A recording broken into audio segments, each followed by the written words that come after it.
Drawing star people and keep cool people. Show you got heart.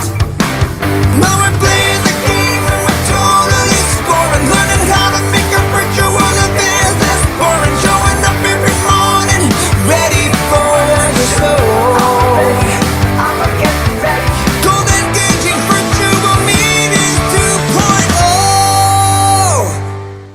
Well, continuing to run on the remote office edition here of the Engaging Virtual Meetings podcast, streaming live here from Cupertino, California. Maybe I have a backup installed in the event that my connection does go down, but it is kind of ironic the fact that a connection in the Silicon Valley is spotty at best. But meanwhile, getting all the things done here, very exciting week. Looking forward, I'm going to be heading to Utah coming up next and working with Nate Woodbury on a series of new marketing videos that we will be co-presenting at the National Speakers Association's August 17th meeting. That meeting will be hybrid. So if you can either join us in person on Mercer Island, Seattle, Washington, or you can join us virtually anywhere in the world. And again, that's August 17th, 9 a.m. to 12 p.m. Pacific Standard Time. Meanwhile, looking here to this amazing part, we're on another podcast. If you want to see all the podcasts, you can go to engagingvirtualmeetings.online and subscribe on any of the 13 places that you get podcasts. All right, so my next guest, she helps adjunct professors create engaging college classes, which is why she sought me out. Their students love and remember using active learning strategies, visual appeal and technology tools at the one and only Rutgers University. Please let's welcome to the stage Tatiana Rodriguez. Tatiana, how are you doing today? Hi, John. So happy to be here and so impressed that you are streaming from your phone. That is absolute adaptability and flexibility. Good for you.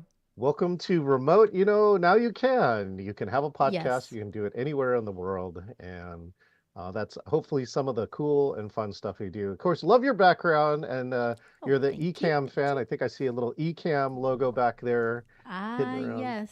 My little yes, I am an Ecamm girl, definitely part of the Ecamm fam. However, I also say that, that's my choice based in my workload and my environment, but I love the fact that we have options for people to work with because Ecamm is Mac only, so it does not include everybody.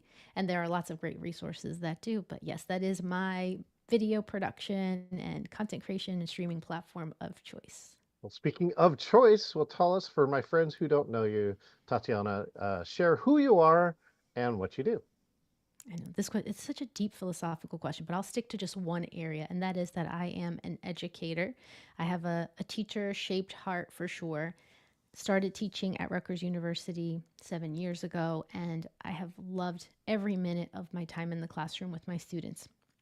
I think it's such a special age, such a special stage in life when you are separating from your family, coming into your own, working on building, your autonomy, your own identity as an individual, separate from your family and growing. And it's such a beautiful opportunity for me to be able to invest in the next generation in that way with the types of classes that I teach, which are public speaking, leadership, and now a brand new social media course that I started teaching this summer as well. I've also taught interpersonal communication. So, in that general communication field, which I love because it does lend itself to lots of engagement.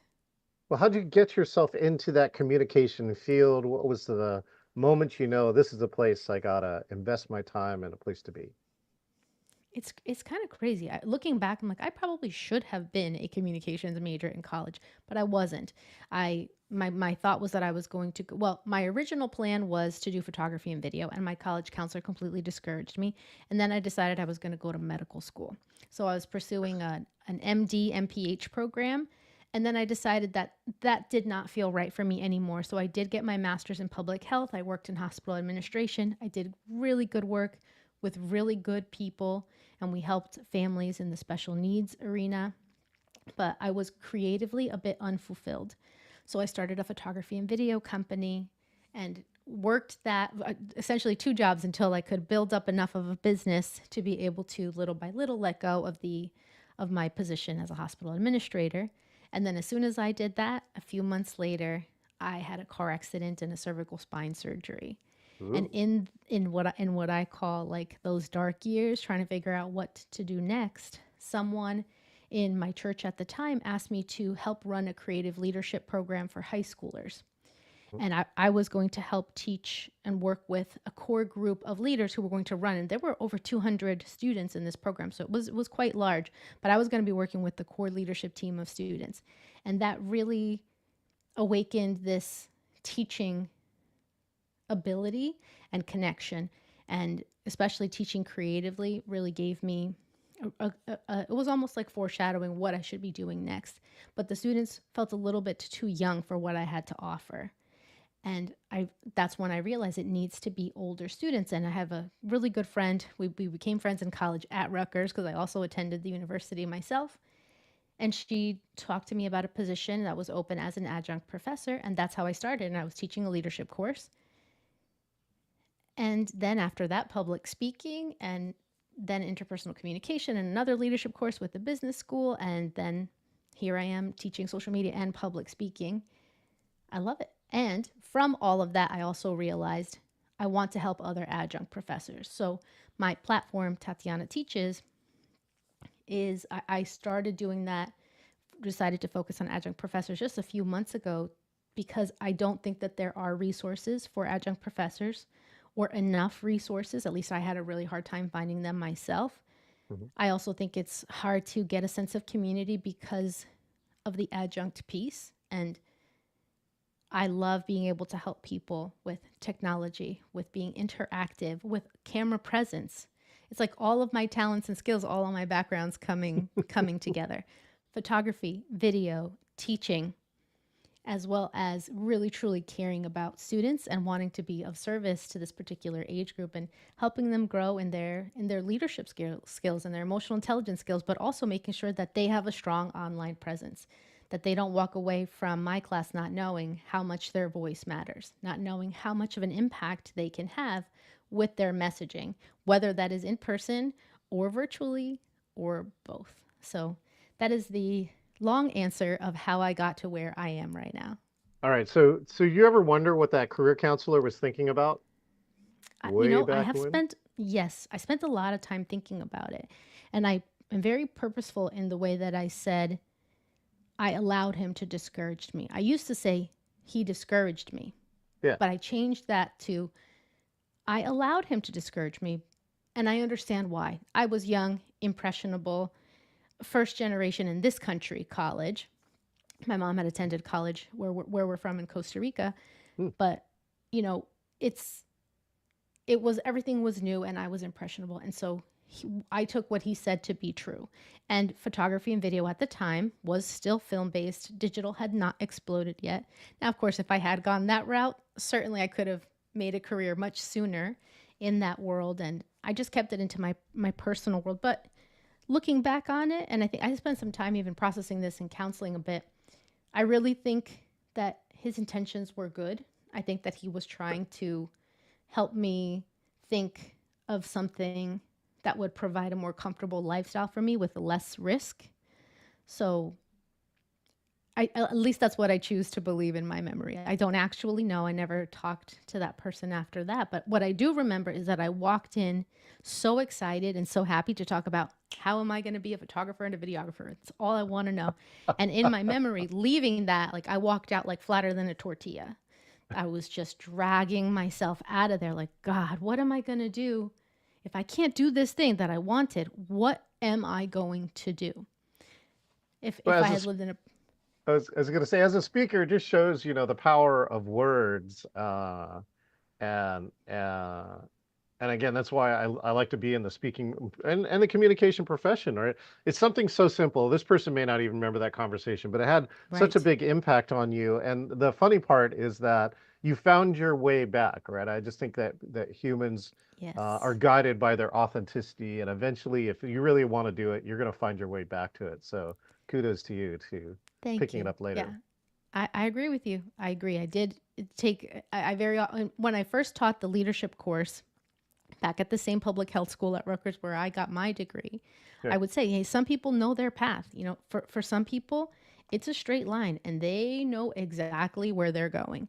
For me, it was more like, okay, and the path is not, and it keeps going. It's just the straight lines are not for everybody, but eventually I do think that you can take your journey and turn it into the thing that you want. And that's because of the experience with the counselor. That's why I think it's such an honor and such a, I don't want to say privilege, but I feel so honored and I take it very seriously that I can influence college students' experience through my classes. Like, Yeah. I don't take that lightly. And I am very conscious of what I say and how I say it because of that. Okay, you're telestrating, which is the fancy name for what, John Maddening or whatever you call it on there. Are you using iPad on eCam? Is that what's happening? I am. I am using an iPad. Yeah.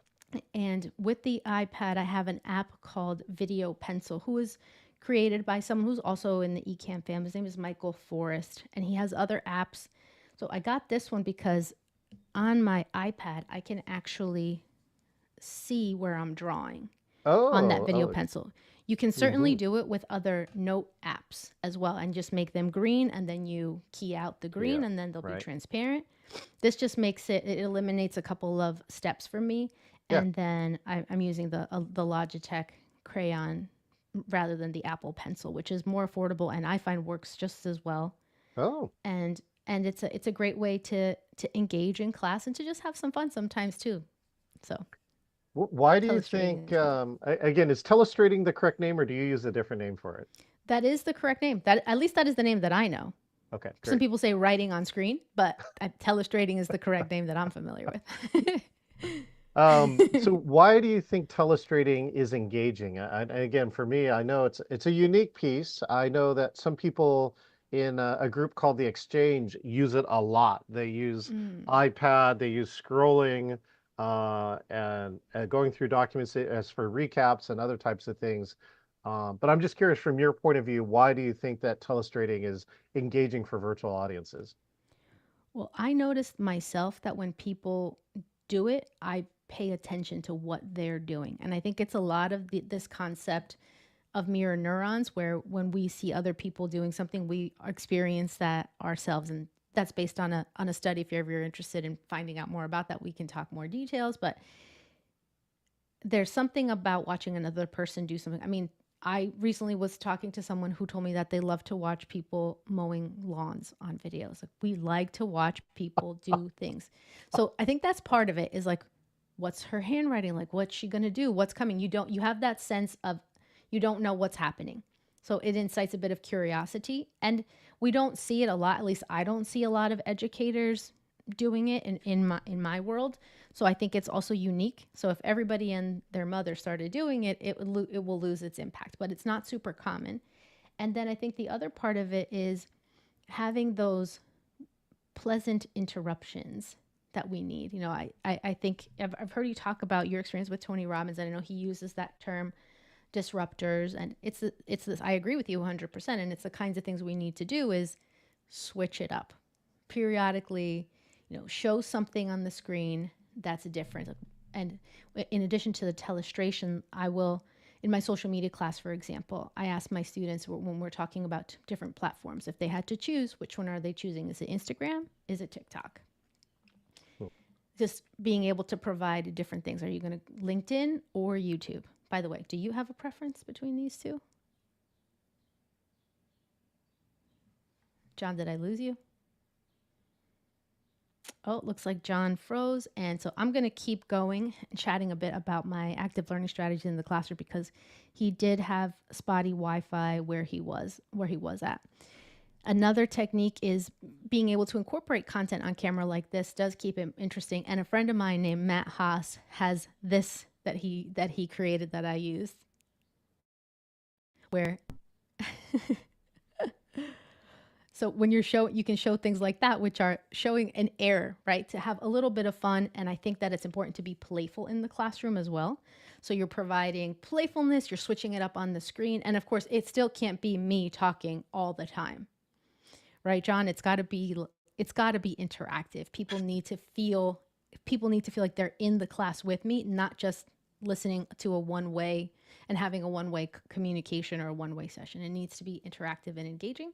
And so that's, I build all of these tools, whether it's eCam, whether it's writing on screen, or even there's a new, there's an, I don't know that this is new, but even just being able to show your phone on screen. Like if I wanted to show a picture of something, I was on Thursdays, I spend time with my sister. I have a sister who's 12 years old.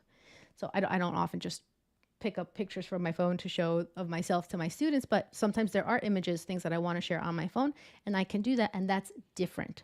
So it does help spike engagement and to be more interactive, to stay on top of the tech game and use the tools that we have at our disposal to keep engagement and to have some fun. And I do like to use the tools to have fun with them as well. Well, thank you so much, Tatiana. Of course, here my internet connection died. I was on the backup, so if you haven't seen, here's the backup. This is the phone view right here. So we'll see which one of my connections is going to work today. But thank you for that. So the key around there too is doing something different. I love that when people find a technique that really works for them, and what more importantly works for the audience, and especially Right. if very few people are doing it. So even the fact that you're on eCam, again, I'm on OBS kind of person on here, that's one of the things. Syed said, oh, you're an Apple user, you are not allowed to show Windows blue screens. I wondered if anybody was going to pick up on that. Leave it to my friend Saeed to be the one who is a Windows user and an OBS user as well. But he's actually been adopted into the Ecamm fam as well. Who's just, like I said before, it doesn't matter which platform you're on. Use it to the best of its ability, and we have choice. So pick the one that's right for you. He's a self-proclaimed the facilitator. All right. So speaking of Yes. facilitator, Tatiana, when you're on a virtual meeting, what has to happen for you, for Tatiana to be engaged inside of somebody else's virtual program? Well, am I am one of those people who's expressive. So I know you asked virtual, I'm just going to explain a little bit the contrast of the difference. So if I'm in person, I'm one of those people where I like to encourage the speaker. I like to engage with eye contact, with body language, with showing some feedback based on my reactions. And that's just the way I am. Like, I'm one of those people who will raise their hand, especially if nobody does it.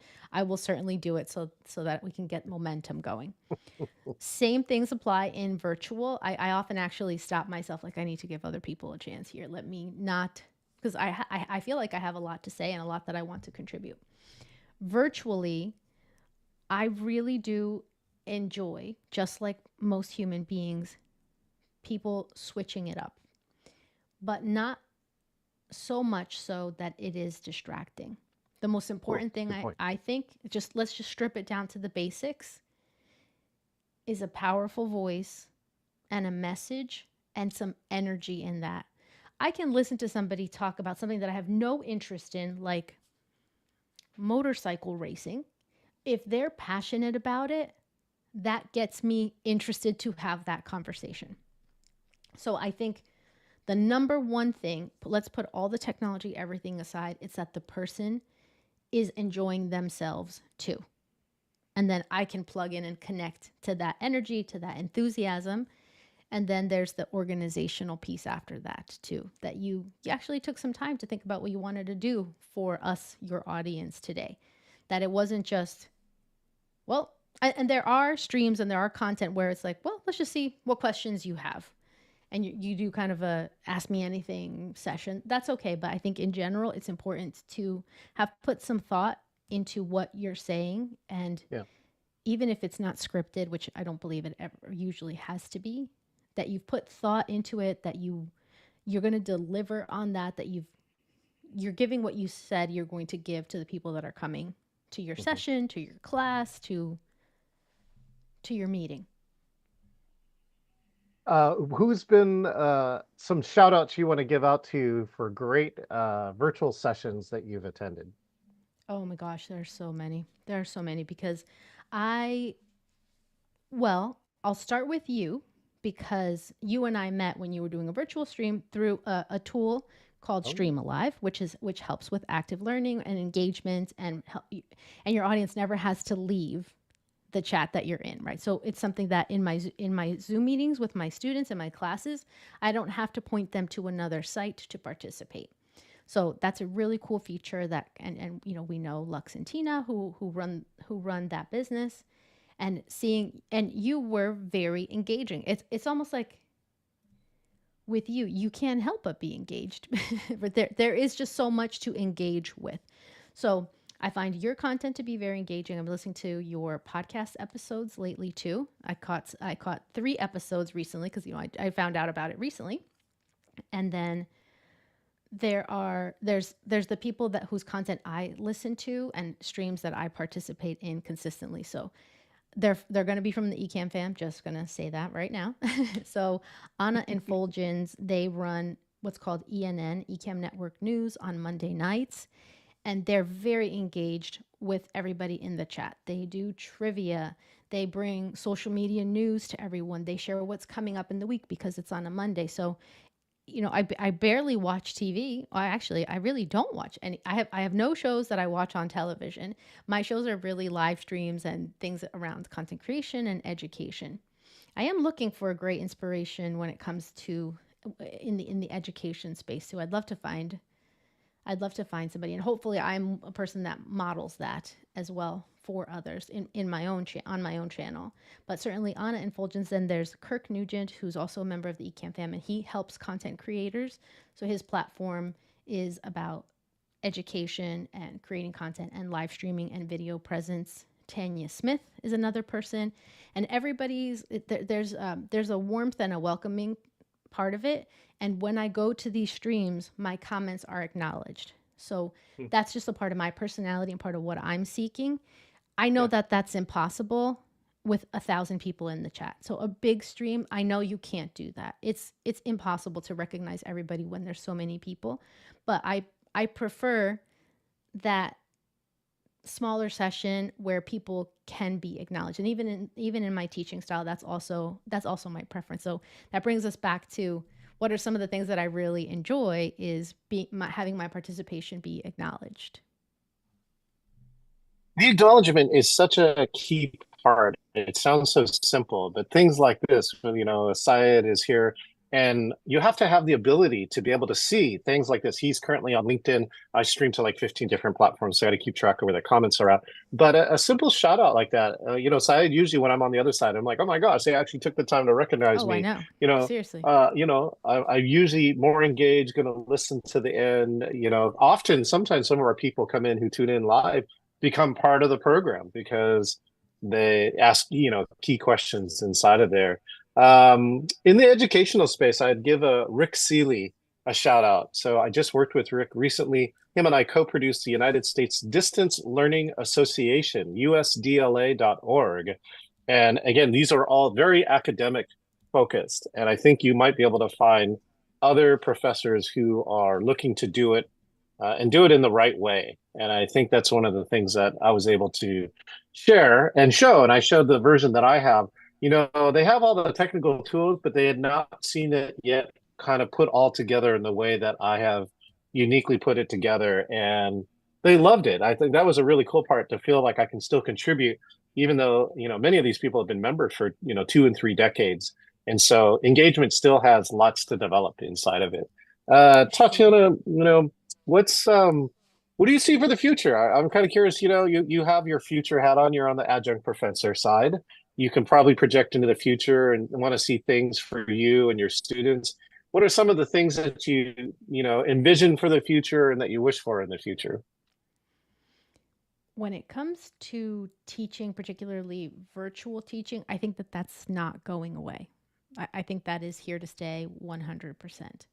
I think with the access to more tools, with the access to video, I think that we probably will see a growth in. I know that there will be some kind of a shift in college. I'll share. There was a one semester where I taught at a different university, and the expectation was that that relationship would grow into me helping them develop their leadership minor. But after one semester, they had low enrollment, and so they needed their full-time professors to stay teaching, and that meant adjunct professors were not going to be offered. So I've not had that experience at Rutgers, but that was at a different school. So I don't know what's going to happen in terms of Yeah. enrollment and numbers. So I think there'll be a shift there. But what I think is here to stay for sure is virtual education. And I think colleges should adapt to that. At least in our School of Communication at Rutgers in the public speaking program, I teach one semester virtually and one semester in person.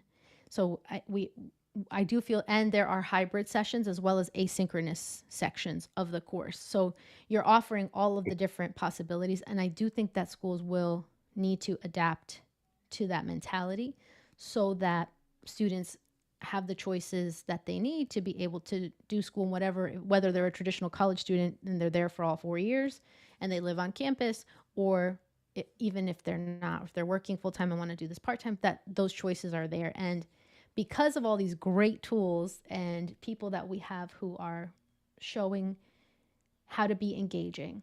I love Dr. Carmen Simon. She's another shout out there. She's a neuroscientist. Yeah. I've learned so much from her. I mean, I have like these professional crushes, and she's one of them. So, Well, wait, Tatiana, before you go on further, Carmen presents regularly at the Presentation Summit run by Rick Altman. And these are for people who are experts in making presentations. Quite often, PowerPoint is the tool of choice, but there's many others. And she always has this unique research. Recently, Yes. they did virtual sales presentations that were virtual, hybrid, in person, and on a phone, and showed which one was the most effective. All right. And that actually showed that virtual in that case was actually more effective than in person, and especially more than hybrid. And it was a unique showing with that. So if you want to come meet her in person, right, look for the Presentation Summit with Rick Altman. The presentations. I have to write this down. Everybody, give me 1 second. I'm gonna try to write as fast as I can. Presentation. Here, I'll give you the Summit. Jeopardy music. Ready? Rick Yeah. Altman. Presentation. So hopefully I'll be able to understand my chicken scratch later. That is He's one in his thing. 21st year. Yeah. The Go downfall ahead. of handwriting. My handwriting Oh, stinks compared to what it used to be.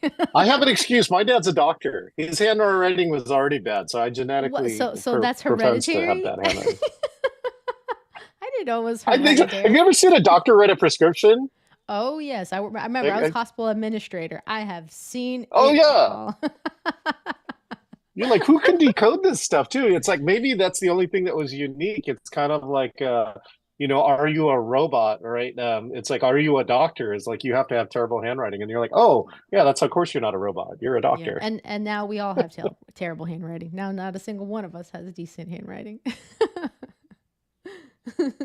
Oh my God, it's too funny. Well, Syed said, like way back, he wanted to disagree. He said he had a statement here that I, the host, also have to be excited about what I am doing and the way I'm doing it. Not only the audience. This way, I can maintain my energy and passion. So, actually, one of the classes that I teach is that I share that controversy is actually really engaging.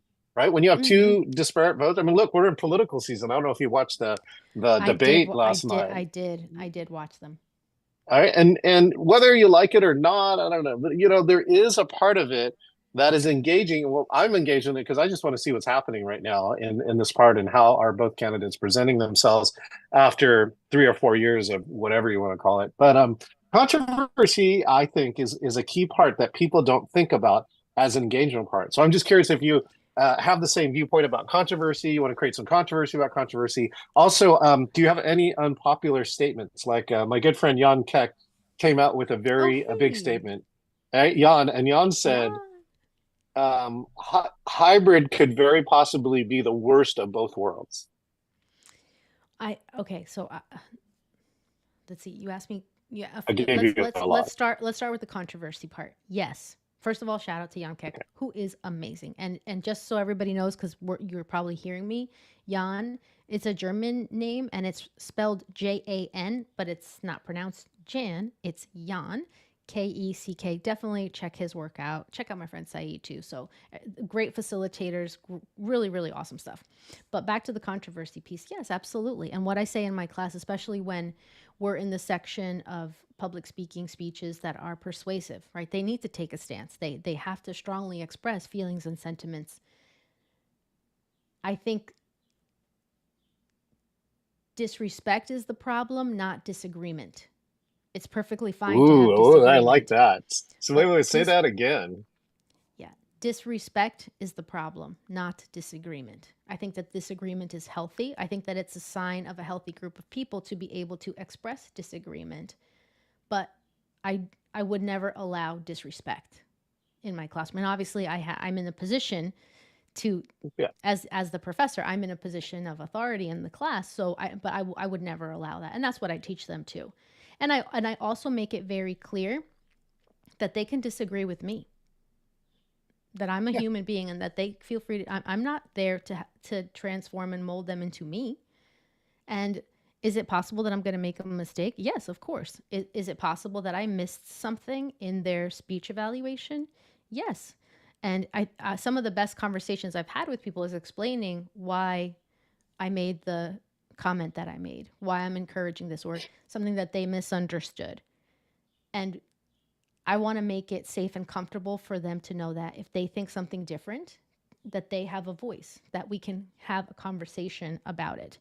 The outcome may or may not be what they initially wanted, but just knowing that they can have a conversation is important. And I know in my career as a hospital administrator, I had a really good relationship with the director.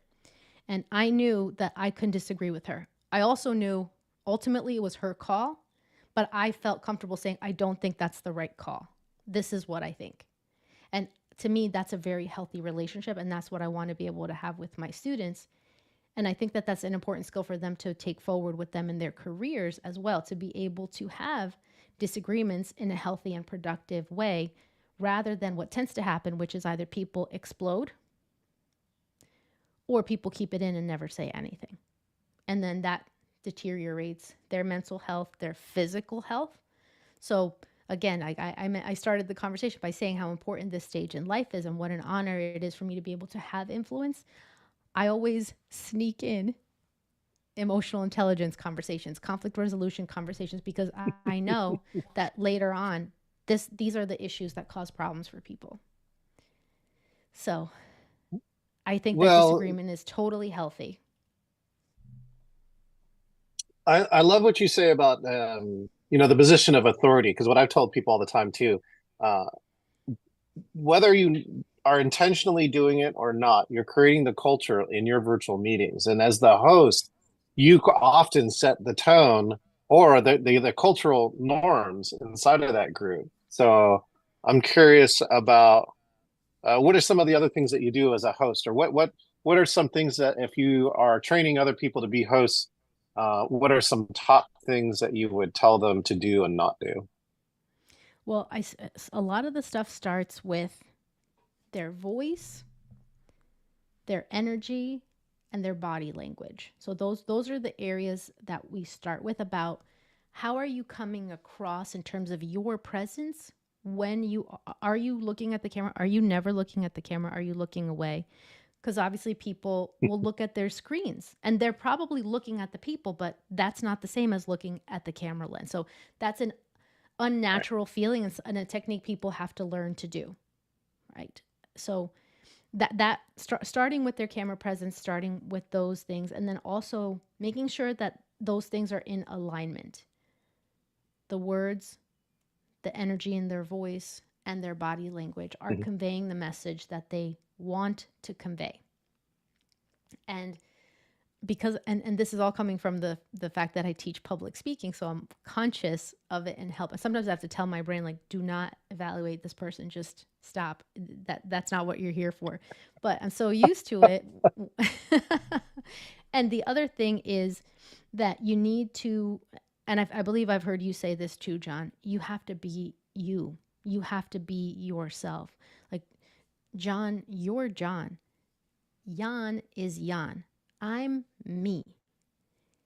And while I get inspiration from my friends, I'm not Sure. them. I need to figure out how to take all those pieces and make it sound like me. So I'm big on teaching my students about, in fact, part of their grade is whether or not their personality was observable in their presentations, in their speech. Whoa, So back up there for half a second. Personality is discernible. I feel like so here in Washington State, we have something famous, which is the Evergreen College, also known as the college that gives no grades, right? Oh, And I would so like to this teach is there. like this could. Oh yeah, you should check it out. You should. I have some of my friends who worked at Microsoft were graduates of it, and that's interesting to have authenticity be part of your college degree. I can't think of any time in my UC Santa Barbara that it was directly correlated. Maybe it was indirectly correlated, but this to me feels like a direct correlation. So, I mean, have you It is. seen or told people who have or haven't done it? We've had conversations. I mean, mostly the idea is to prepare them and, first of all, get them comfortable with, I want to see your personality. I want those Yeah, unique pieces of you to be visible. And in some cases, it's the yeah, nervousness that hides them, right? In some cases, just the stress. For some people, I have had students where this is not just a nervousness thing, they're freaking out. So that's a separate conversation. But what I think happens is that over time, even though most of us would look in the past and be like, yeah, those presentations were so boring. Oh my gosh, those slide decks. Okay, that person definitely came across as professional, but I didn't really enjoy myself. But that's okay because in a professional world, I'm not supposed to really enjoy myself. And so then I think that that's false beliefs, right? But yeah, sometimes their yeah. definition of professional is cold, and I completely disagree. I think that you can be professional and warm. I think that you can be both. Now, everybody's personality is different, and this is a part Yes. of it. And I try to separate certain skills like having a monotone voice. While that may be your default, it is not going to engage an audience.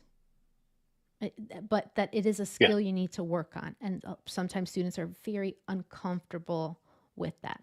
So, a lot of the conversations with personality, mostly I would say most students give it a really great effort and you are able to see their personality. And then you see later in the semester, like, people really embrace it. So, I have for one student that's coming to mind whose sense of humor is a bit sarcastic. And you really could see it come alive in a way that is funny and not it was not offensive in any way, but that person was able to bring their authentic sense of humor to the stage. And he actually gave a speech at graduation. I mean, it was wonderful to see a person embracing their true selves. Like, they're not trying to say, well, this is my sense of humor, but this can't be a part of my presentation. So, and that's not me. That's not my sense of humor at all. Like, I actually always want to be funnier. This is something that I really wish I could be funnier.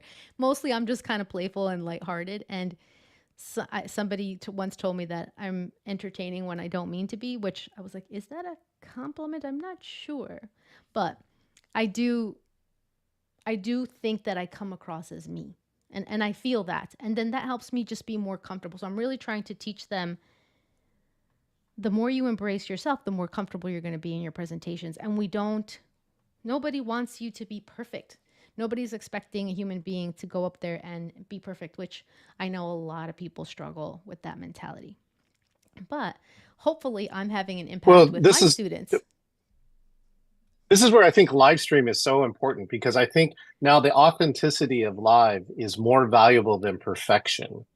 All right. Yes. And so that's Yes. why, I mean, there's the one side of mine, which is like there's less to editing and all this other time, but there's this other benefit, I think, for streaming live, which is that people understand this material is live and is happening. And no matter what happens, right? Sometimes that's actually where you learn the most out of people. Oh, I love what yes. Sayed said too. He just chatted. He said, if you can't be authentic, at least just be yourself.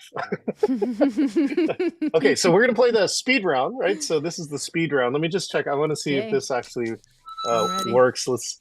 Okay, can you hear this? Is the Mario coin? Can you hear a Mario coin? I did hear the Mario coin. Oh man, I Okay, have great. Mario here. I have this one. Oh, very nice. It's like I think that's like a player up, if I remember correctly. Okay, Here you go. So I'm going to ask you questions. You're going to answer them as fast as possible. The first one is Okay. best quote. Oh What's my your gosh, favorite I quote? can't. Okay, I'm not going to get this 100% right, but I believe it was Albert Einstein.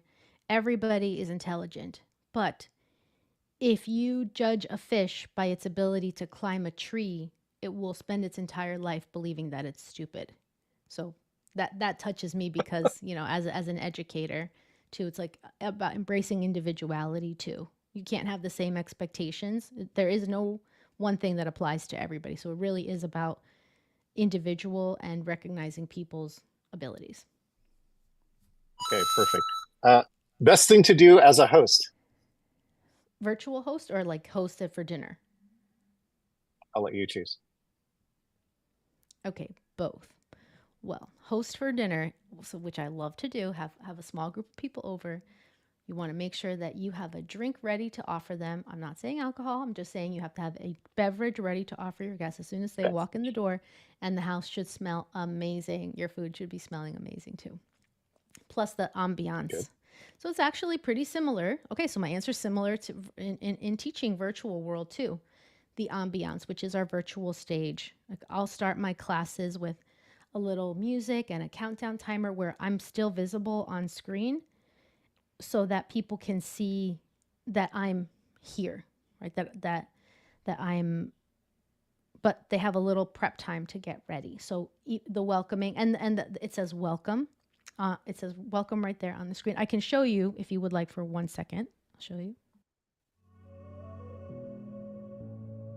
Oh, very nice. Oh, and I love the So see-throughness, the yeah, so it's opacity like is so it's something like I I'm don't use a here. lot of. Yeah, like I'm here. You can see me, but we're not starting just yet. And welcome and the music, and I'll put it in the chat. So I think as a host, it's important to help people feel welcome from the start.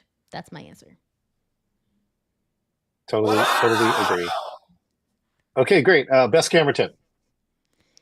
Camera, as in video camera speaking, or camera taking pictures? Video. Okay, lighting. Even though camera is a separate device, it if you don't have great lighting, this is not going to work well for you. And you can go dive deeper into a 3-point lighting system, but the important, and I do recommend that you learn those, and I mentioned I'm a photographer, so that's the lens that I'm coming from. Oh, the lens I'm coming from. I didn't even do that on purpose.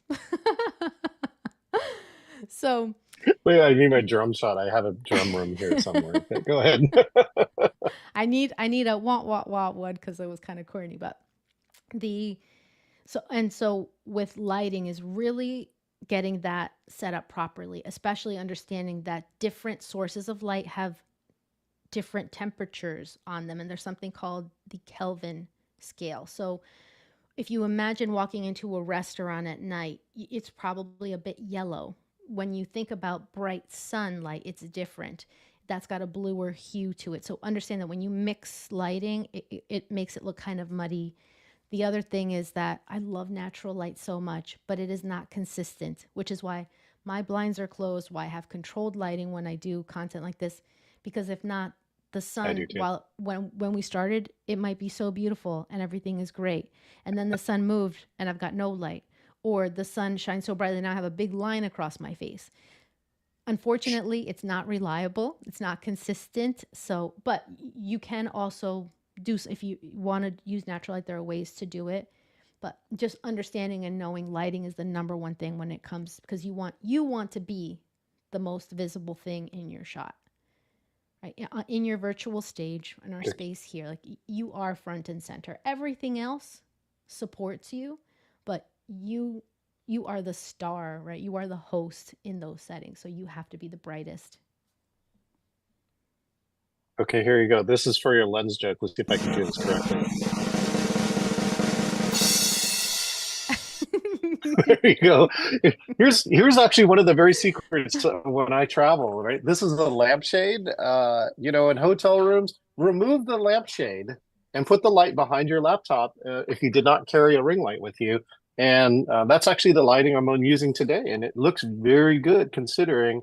Again, I'm not using my usual 3-point crazy lighting. So Okay, next one. Best vocal tip. Vocal tip.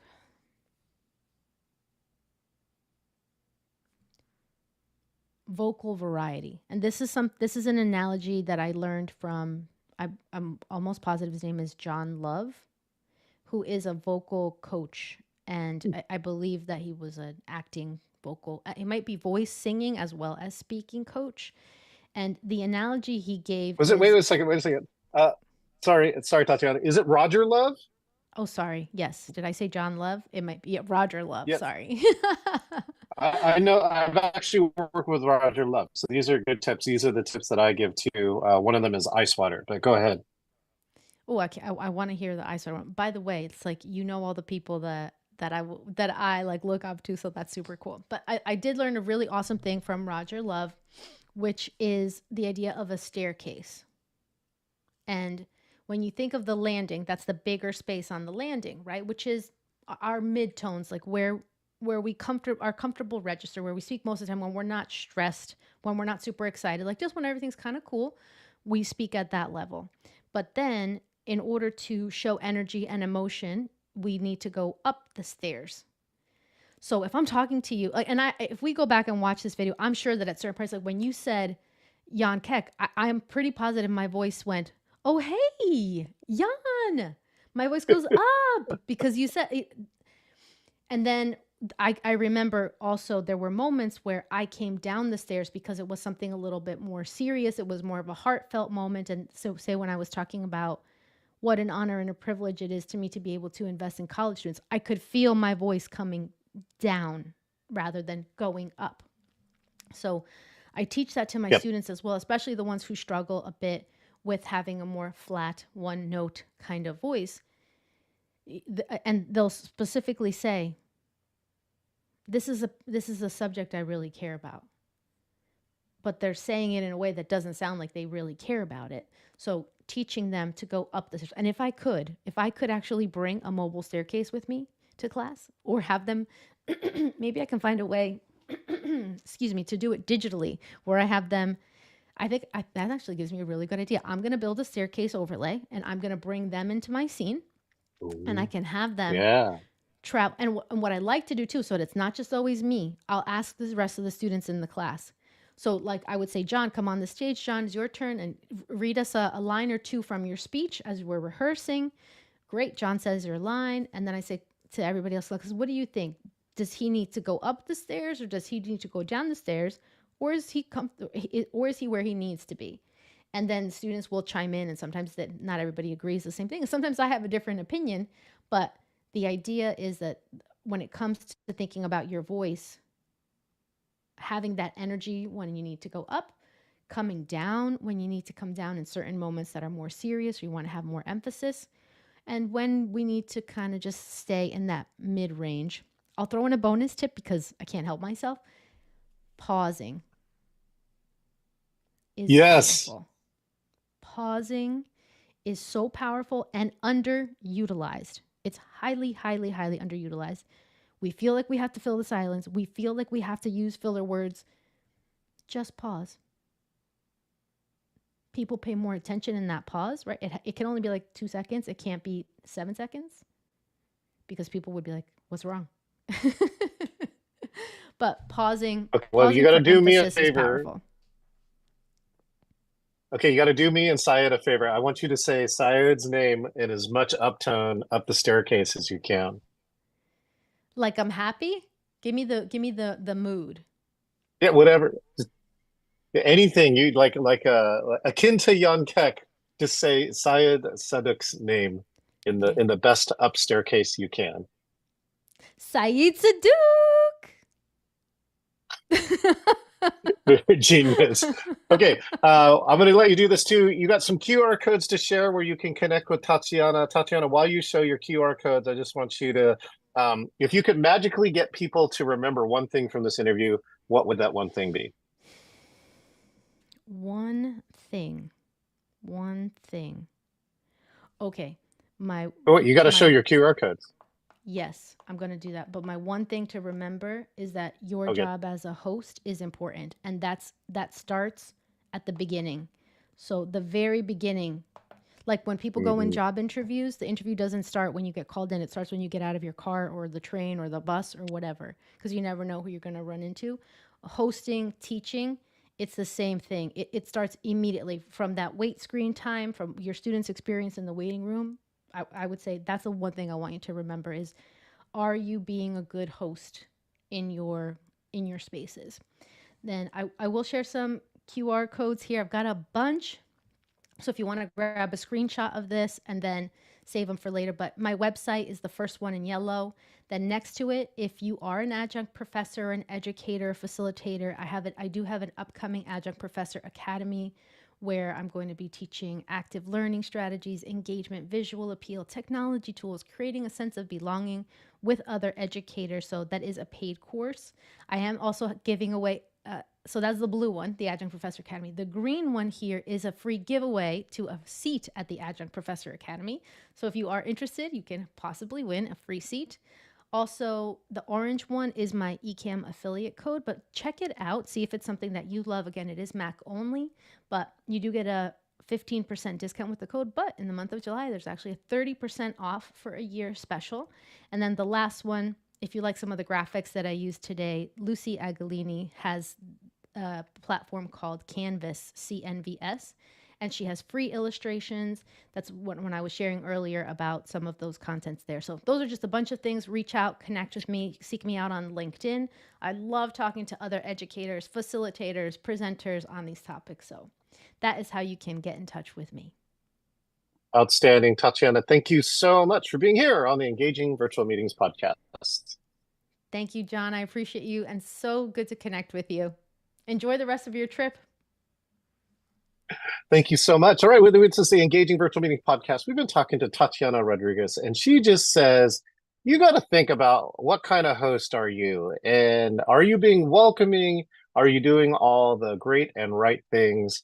Are you communicating clearly to your guests? All right, I'm John Chen. This has been another Engaging Virtual Meeting podcast. Make sure and get all your podcasts at engagingvirtualmeetings.online and see any episodes. New episodes come out every Wednesday, every week. And check out our conference, engagingvirtualmeetings.com/CON for conference.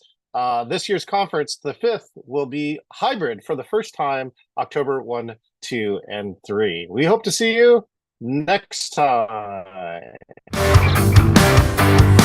Always start people and keep old people. Show you got heart.